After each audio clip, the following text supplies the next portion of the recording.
Hello and welcome, as it is the third day of March 2018. My name is Derek. Everything, like always, within your own risk and own reward. Code BLK crossed against Bitcoin. Currently trading in at 41.95. And the boo-boo I made, other than not knowing how many black coin I really had, or just not being conscious of the fact that it's not a large portfolio of mine, but it's larger than most of my other coins, is that I got to take these lines seriously, and I unfortunately did not have a sell order anywhere near the 4,700 barrier, which I should have, which is fine, so be it. And the price action is obviously retraced down to 41.80. Not as great of a sell opportunity. What I have done is added this code to my Litecoin cross, and I use a spreadsheet for such. And here it is. This is as of 5 p.m. Eastern Time. So the price is a little lower because this is when black coin was a little higher. But it's up was up 17.75% for the day, and almost 47% in a week and a half time. It has an extension close to 35%, which is a decent number for selling. We also have voxels at around 18%, getting closer to a sell area. But all these other numbers are so low that usually indicates nothing really going on. And yeah, so I figure this is probably a good opportunity to consider selling some of them and see how it goes. Now, what I will be doing on here is using this to determine the trades.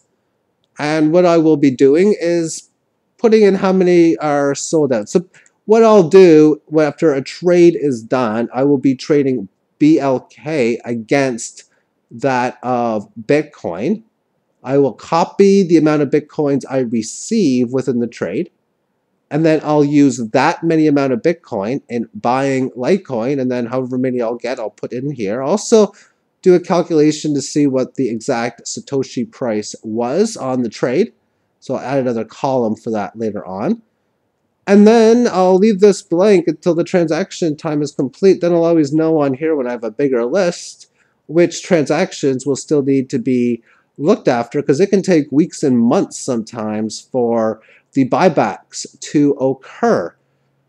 And when we take a look at some of these statistics for how Blackcoin has done against Litecoin, I'm going to go up and show you about the last year's worth of history. And we can see on the 5th day of March 2017 that the price was 831,000 Satoshi. Now, what I notice when I do any type of trades against Litecoin, I'm doing so because I own them. So therefore, my first trade is always going to be looking for the sell. And if I buy it, I'm probably going to buy it originally with Bitcoin, and then from that point on, start trading it for Litecoin. So you're in this, you're like, okay, yeah, I'm gonna start trading this against that of Litecoin, which means once this number rises to a significant larger point, maybe like 140, I'm going to look to sell. But if it goes down significantly, like about 50 maybe, I will buy. So let's just see how the market moves. We're looking for 150, or we're looking for about, we'll say, 48. Nothing here. Well, it's up a little bit at 120, but no sale.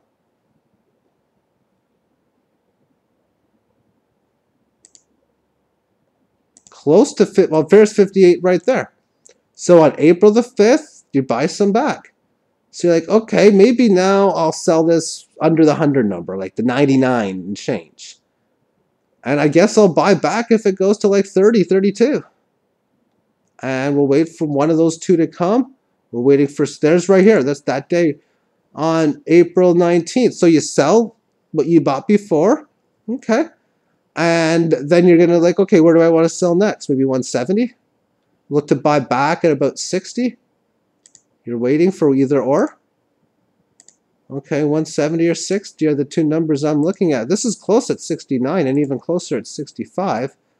Close 61. I mean, I usually would take that. I mean, it's so close enough. So you take the 60, maybe you sell at 99 again, maybe 110. Buy back at about, say, 40 or 32, depending on the volatility that you're looking for. But we can see after the last buy around 60, prices stay in there. Now you got 94. You could take it if you waited. Well, then you can see it came back to 90 again. You have a second choice. And there we have it in the sell opportunities. 100, 170. And an interesting spot is what happens on, say, like a day like June the 9th. Because we were obviously, well, in this example, we would have been looking to sell for a decent gain, breaking above 9 if we didn't take it before.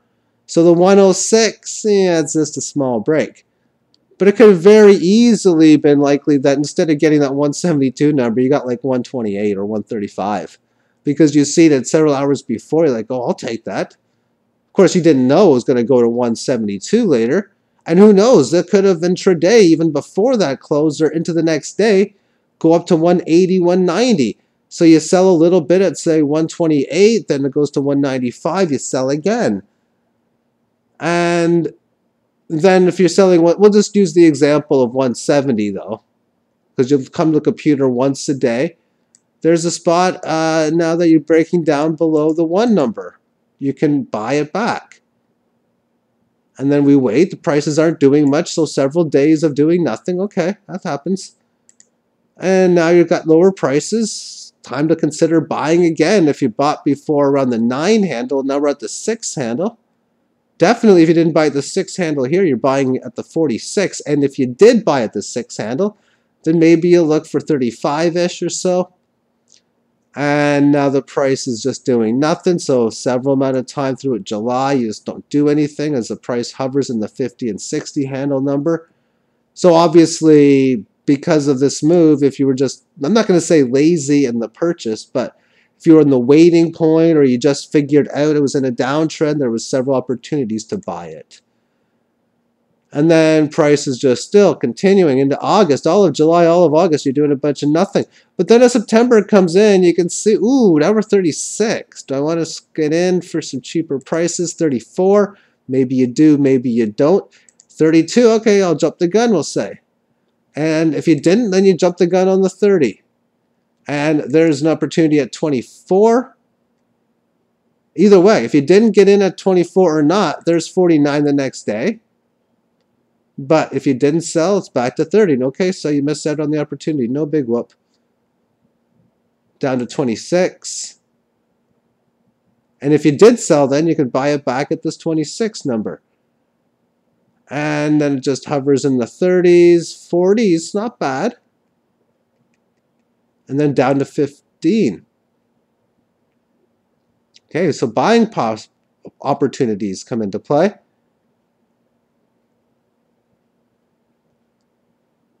And then we see after buying at the 150, here's the prices going to 230, 246, 375. Selling opportunities galore. It's so easily done now. The questions are, which numbers did you get? How many times did you sell? As there's many opportunities to sell, it gets even over 400. So lots of opportunities in the 300 level. And now we see price retracing down to 280, 200. So buybacks now. Even a bit under 200. 170, great buyback opportunities. 150, obviously selling there. Meant if you didn't take the 170 or the 180, you got to be thinking about taking the 157 or 150 if you can get it intraday. And now we can see it's now starting to move back up. So we're getting back into sell opportunity. And when I look at it as it's priced now, I'm seeing this is about the cheapest price I can look to sell at the 234 handle. So therefore, when I look at this on a technical analysis level, I see a very cautious, hang on. And there wasn't much needed for me on that alert, but anyway, I forget exactly whereabouts I was talking about. However, if I miss an opportunity, like a sale because of this, the way I look at it even further is you're in the early stages of, do you want to sell? It's only at a 34.5% extension, but it's pretty good. And it's only had an okay move from the last low, but it's still that of an okay move. When you look at the significant amount of times within this that you're able to sell for 70%, 50, 80, 90, 125% gains on your buys, then it's always going to be very profitable when you consider these types of moves. That's what the whole point of doing this is. And the cross to these codes are merely nothing more than either the black coin dollar cost and the Litecoin dollar cost divided from each other, or the Bitcoin prices divided from each other. People don't trade these normally. The price movements aren't going to reflect the fact that people trade these two really, I'm not going to say really weird coins together, but I could be trading black coin against like the fair coin that came up on the alert, and it would work out when you organize the mathematical numbers, but you're just playing the divided by game on how numbers work. And again, it can be very, very profitable. So what I'll be most likely looking to do is trying to get the sale on a break of this resistance, because as I point this out on the daily time frame, I'm going to reset the scale once it comes up, that is. And maybe it's because of the way I look at the daily chart, it is only establishing resistance at this point for reversal of trend. So I do realize this is one of two case scenario. Case number one is it's the early stages in reversal of trend. The band flattened out here, and then it had barely a break higher, but not really. It went lower, but again, not really again.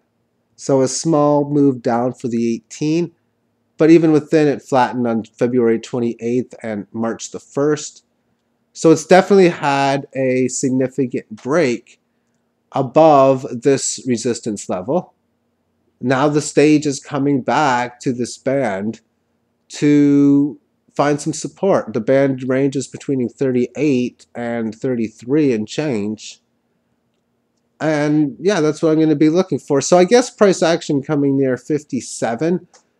If you see that, it almost looks like a no-brainer spot to sell these, and then of course look to buy Litecoin, because with a lot of the altcoins, they can have some pretty sick up moves and down moves as well, which makes it very profitable, where if something like this goes from say 4,100 to say 6,300 in a day, well, that's a gain of like 50%. It's unlikely Litecoin is going to do anything near that. It's probably going to have, if it's normal, like a 8% up day or something in that nature. Doesn't matter if it's up 8%, break even, or down 4%, because it's going to work out that you're selling this for Litecoin either way. But there's also the Litecoin specials. When Litecoin does have its days where it goes up 70% or even doubles in one day, it can do that, and it has been doing that. Did so in early December. And then when Litecoin does that, then all of these other cryptos that I price against Litecoin are going to go down significantly. And when Litecoin has big moves, you're going to want to sell it. At least I'm going to want to sell it anyway. So this tells you the altcoins I'd want to get into.